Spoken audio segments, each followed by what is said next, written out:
Malacca ডায়ালেমা মাত্র 1.5 মাইলের জলপথ, যেভাবে এক নিমিষে ধ্বংস হতে পারে পুরো চীন। চীনের আসল দুর্বলতা। 2003 সালে চীনের তৎকালীন প্রেসিডেন্ট হু জিনতাও বেইজিংয়ের এক গোপন সামরিক বৈঠকে একটি শব্দ ব্যবহার করেছিলেন, যা পরবর্তী 2 দশক ধরে চীনের রাতের ঘুম উড়িয়ে দিয়েছে। শব্দ দুইটি ছিল মালাক্কা ডায়ালেমা বা মালাক্কা উপসংকট। আজ 2026 সালে এসে চীন যদি বিশ্বের 1 নম্বর অর্থনৈতিক ও সামরিক পরাশক্তি হওয়ার স্বপ্নে বিভোর থাকে, তবে তার সেই স্বপ্নের সবচেয়ে বড় দুর্বলতা লুকিয়ে আছে সাগরের মাত্র 1.5 মাইলের একটি সরু জলপথে। আপনারা আমাদের আগের ভিডিওগুলি দেখেছেন কিভাবে চীন ও ভারত একে অপরকে ঘিরতে বিলিয়ন বিলিয়ন ডলারের প্রজেক্ট বানাচ্ছে। কিন্তু আপনারা কি জানেন কেন চীন পাকিস্তানের মরুভূমি কেটে সিপেক বানাচ্ছে? কেন তারা মিয়ানমারে 500 মিলিয়ন ডলারের প্রজেক্ট স্পন্সর করছে? বা কেন তারা বঙ্গোপসাগরে এত মরিয়া? এই সব কিছুর মূল উৎস লুকিয়ে আছে সিঙ্গাপুরের পাশে অবস্থিত এই মালাক্কা প্রণালীর ভেতর। আমেরিকার একটি মাত্র নির্দেশে যদি এই জলপথটি বন্ধ করে দেওয়া হয়, তবে মাত্র কয়েক সপ্তাহের মধ্যে পুরো চীনের অর্থনীতি পাশের ঘরের মতো ভেঙে পড়বে। কিন্তু কেন এই 1.5 মাইলের জলপথের কাছে জিম্মি 140 কোটির এই পরাশক্তি? চলুন বিশ্ব রাজনীতির সবচেয়ে বড় এই শ্বাসরুদ্ধকর রহস্য উন্মোচন করা যাক।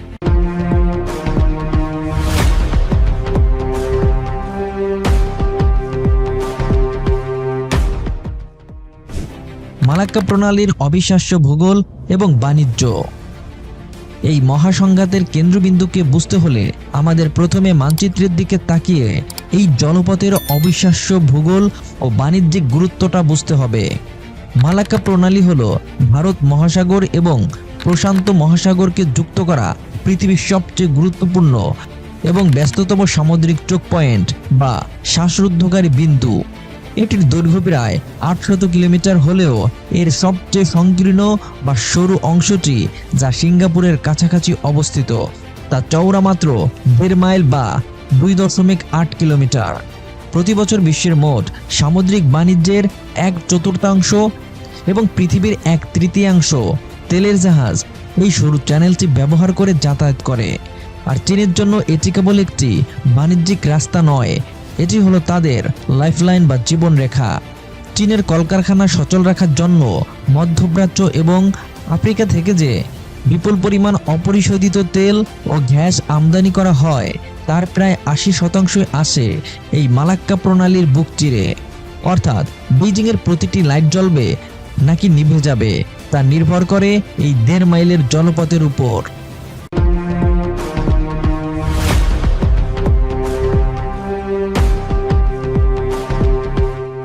আমেরিকার ফাঁদ এবং সিঙ্গাপুরের চাঙ্গি বেস। এখন প্রশ্ন হলো, নিজের ঘরের এই কাছের একটি জলপথ নিয়ে চীনের এত ভয় কেন? ভয় পাওয়ার কারণ হলো এই জলপথের মুখে বসে থাকা এক বিশাল অদৃশ্য লোহার দেওয়াল, যার নাম মার্কিন যুক্তরাষ্ট্র। মালাক্কা প্রণালীর ঠিক মুখেই অবস্থিত সিঙ্গাপুরের অত্যাধুনিক চাঙ্গি নেভাল বেস। আর একটি আন্তর্জাতিক কৌশলগত চুক্তির কারণে মার্কিন নৌবাহিনীর 7ম নৌবহর এই চাঙ্গি নেভাল বেসের সম্পূর্ণ অ্যাক্সেস পায়। আমেরিকা খুব ভালো করে জানে চীনের সাথে যদি কখনো সরাসরি যুদ্ধ বাঁধে, তবে বেইজিংয়ে গিয়ে আক্রমণ করার কোনো প্রয়োজন নেই। মার্কিন নৌবাহিনী কেবল মালাক্কা প্রণালীর এই 1.5 মাইলের মুখে তাদের 4 থেকে 5টি রণতরী দাঁড় করিয়ে সামুদ্রিক ব্লক বা অবরোধ তৈরি করবে। যদি এই রুটটি মাত্র 1 মাসের জন্য বন্ধ করে দেওয়া হয়, চীনের তেল সরবরাহ শূন্যে নেমে আসবে, তাদের বিশাল ম্যানুফ্যাকচারিং ইন্ডাস্ট্রি থমকে যাবে এবং পুরো চীনের অর্থনীতি এক নজিরবিহীন অন্ধকারের মুখে পড়বে। এই সামুদ্রিক ফাঁদই হলো ওয়াশিংটনের হাতের সবচেয়ে বড় টেকনিক্যাল অস্ত্র, যা বেইজিংকে সবসময় কোণঠাসা করে রাখে।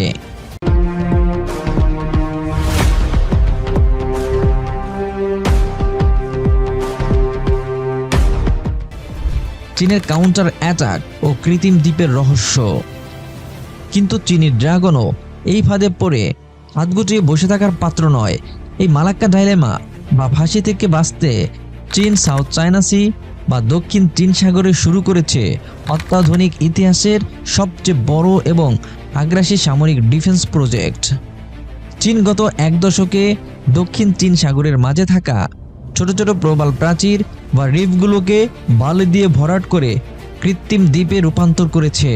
আর এই দ্বীপগুলোতে তারা তৈরি করেছে বিশাল বিশাল মিলিটারি রানওয়ে, রাডার স্টেশন এবং surface two air missile system. সামরিক পরিভাষায় একে বলা হয় আনসিঙ্কেবল এয়ারক্রাফট ক্যারিয়ার বা না ডুবে যাওয়া যুদ্ধজাহাজ। চীনের লক্ষ্য হলো যদি আমেরিকা বা কোয়াড জোট মালাক্কা প্রণালীতে কোনো ব্লকেড বা অবরোধ তৈরি করার চেষ্টা করে, তবে চীন এই কৃত্রিম দ্বীপগুলো থেকে দূরপাল্লার হাইপারসনিক মিসাইল ছুড়ে মার্কিন নৌবাহিনীকে গুড়িয়ে দেবে। তারা মালাক্কার বাইরে এক বিশাল সুরক্ষিত সামরিক বলয় বা বাফার জোনে তৈরি করে রেখেছে, যাতে শত্রুরা মালাক্কার মুখ পর্যন্ত পৌঁছানোর সাহস না পায়।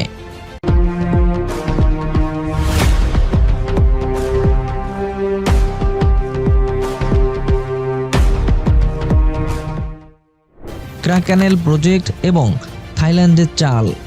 মালাক্কা প্রণালীর উপর নির্ভরতা পুরোপুরি শূন্য করতে চীন পর্দার আড়ালে আরেকটি অবিশ্বাস্য মেগা প্রজেক্টের ব্লুপ্রিন্ট তৈরি করেছে, যার নাম ক্রাকানেল প্রজেক্ট। আপনারা যদি মানচিত্রের দিকে তাকান তবে দেখতে পাবেন থাইল্যান্ডের দক্ষিণ অংশে একটি অত্যন্ত সরু জমির টুকরো রয়েছে, যার নাম ট্রা ইস্থমাস। চীন থাইল্যান্ড সরকারকে বিলিয়ন বিলিয়ন ডলারের অফার দিয়ে বলেছে, তোমাদের এই জমির মাঝখানা দিয়ে আমরা মিশরের সুয়েজ খালের মতো একটি বিশাল কৃত্রিম খাল কেটে দেব। যদি এই ক্যানেলটি তৈরি হয় তবে চীনের জাহাজগুলো আর সিঙ্গাপুর বা মালাক্কা প্রণালী হয়ে 1200 কিলোমিটার ঘুরে যেতে হবে না। জাহাজগুলো সরাসরি থাইল্যান্ডের মাঝখান দিয়ে ভারত মহাসাগরে প্রবেশ করতে পারবে। কিন্তু এই প্রজেক্টের পেছনেও লেগেছেন ভূরাজনীতির আগুন। মার্কিন যুক্তরাষ্ট্র, ভারত ও সিঙ্গাপুরের তীব্র কূটনৈতিক ও অর্থনৈতিক চাপের কারণে থাইল্যান্ড সরকার এই প্রজেক্ট সই করতে বারে বারে পিছপা হচ্ছে। কারণ তারা জানে এই খাল তৈরি হলে থাইল্যান্ড সরাসরি আমেরিকার শত্রুতায় পড়বে এবং পুরো অঞ্চলের ক্ষমতার ভারসাম্য চীনের দিকে ঝুঁকে যাবে।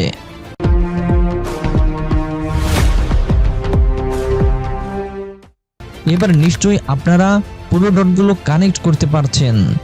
চীন কেন মিয়ানমারে শীতয়ে বন্দর বানাচ্ছে?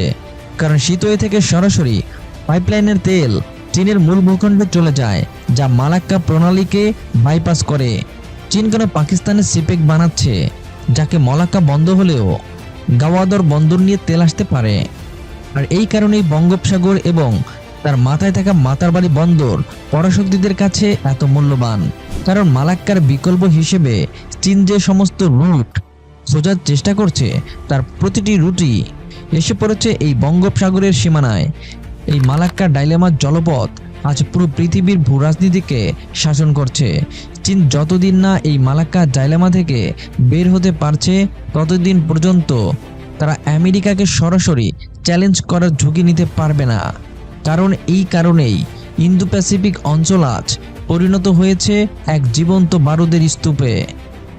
ভিডিওটি ভালো লাগলে লাইক দিন এবং ভূরাজনীতির এমন রোমাঞ্চকর ইনসাইড স্টোরি আরও দেখতে বা ক্রিয়েটিভ চ্যানেলটি সাবস্ক্রাইব করে রাখুন। দেখা হবে পরের কোনো ভিডিওতে। আল্লাহ হাফেজ।